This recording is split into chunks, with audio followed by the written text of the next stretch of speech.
नमस्कार मित्रांनो, जय महाराष्ट्र। आज सकाळीच गरम गरम चपाती आणि रातचं उरलेलं कालवण आणि थोडी खिचडी ताव मारला, बाहेर आलो। रवी शेठचं काय चाललंय म्हणलं, घरचेच बिगारीन, घरचेच मिस्त्री आणि घरचाच गोटा सकाळ सकाळ यांनी बांधायला काढा होता।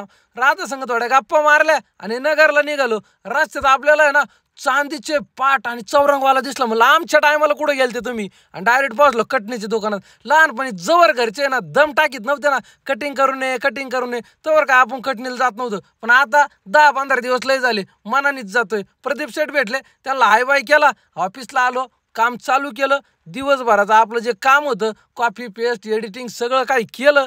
आता आपल्याला थोडी खरेदी करायची होती आणि आपण बालिकाश्रम रोडला निघालो होतो आणि रस्त्यात देवाचा कार्यक्रम चालू होता। याच्यावर तुमच्या ध्यानात येईनच काय का आखाड चालू आहे बरं का। सोबत होते मनोज शेठ। डायरेक्ट पोहोचलो सद्गुरू कृपामध्ये आणि म्हणलं काय घ्यावं, आता जॅकेट घ्यायचं होतं आपल्याला प्लेन कलर जास्त आवडते। प्लेन कलर जॅकेट फायनल झालं, पण नंतर ध्यानात आलं 2 in 1 घेऊ, जाते 50-100 ज्यादा, मग एक साईड ही आणि एक साईड ही, म्हणलं हीच फायनल करू। फायनल केलं आणि त्यांना आहे ना 700 रुपये मारले। मनोज शेठ म्हणले मला पण घ्यायचं, म्हणलं घेऊन टाका, क्वालिटी कपडे भेटतात। आपण 4-5 वर्ष झाली इकडे येतोय। बाहेर पाऊस चालू होता, पाऊस आणि वडापाव याचं ना आता तुम्हाला माहिती आहे ना, वडापाववर ताव मारला, अंधार पडता घरी निघालो। मी जातो घरी, पण नगरकरांनो हे हॉटेल कोणतं आहे तेवढं कमेंट करून सांगा। धन्यवाद, जय महाराष्ट्र।